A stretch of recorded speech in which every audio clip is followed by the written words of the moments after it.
Pernah dengar nggak? Katanya di Kalimantan Timur, kalau kamu masuk hutan dan tiba-tiba ada yang memanggil namamu dari arah yang salah, jangan pernah menoleh. Karena bisa jadi yang memanggilmu itu bukan manusia. Malam ini, kita akan menjelajahi salah satu misteri paling menyeramkan dari pedalaman Kalimantan. Cerita ini datang dari daerah sekitar Sungai Mahakam, sungai terpanjang dan paling sakral di Kalimantan Timur. Bagi warga lokal, Mahakam bukan sekadar sungai biasa, tapi dianggap sebagai jalur kehidupan, sekaligus jalur bagi makhluk-makhluk tak kasat mata. Kisah ini berawal dari pengalaman seorang pemuda bernama Ardi dan dua temannya.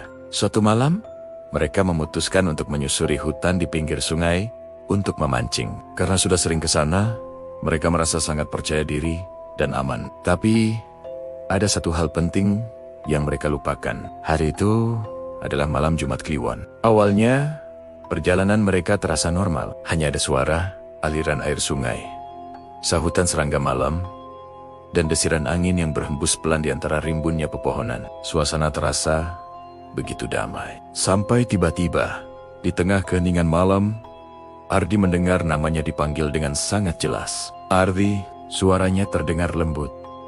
Bahkan terlalu lembut dan merdu untuk suara yang datang dari tengah hutan belantara. Tanpa berpikir panjang, Ardi pun secara refleks menoleh ke arah sumber suara.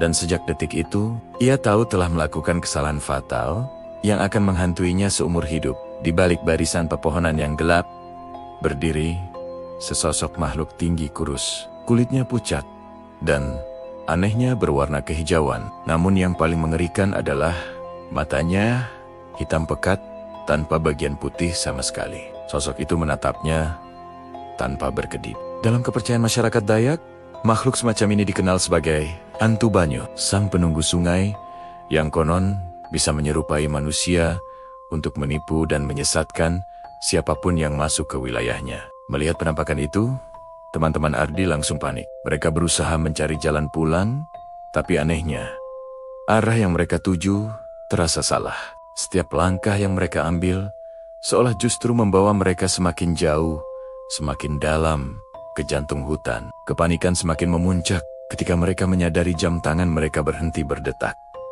Sinyal ponsel hilang total, dan suara gemericik sungai yang tadinya terdengar dekat mendadak lenyap. Hutan menjadi sunyi senyap. Kemudian, dari kegelapan, terdengar suara tawa. Bukan tawa yang keras, melainkan tawa lirih yang seolah bergema langsung di dalam kepala mereka. Satu persatu mereka mulai melihat Baanggen-Bianggen bergerak dengan sangat cepat di antara pepohonan. Bayangan itu tidak berjalan, tapi melayang rendah di atas tanah. Suasana mencekam itu membuat Ardi akhirnya teringat pesan orang tuanya di kampung. Kalau tersesat di hutan sekitar Mahakam, jangan panik, jangan melawan.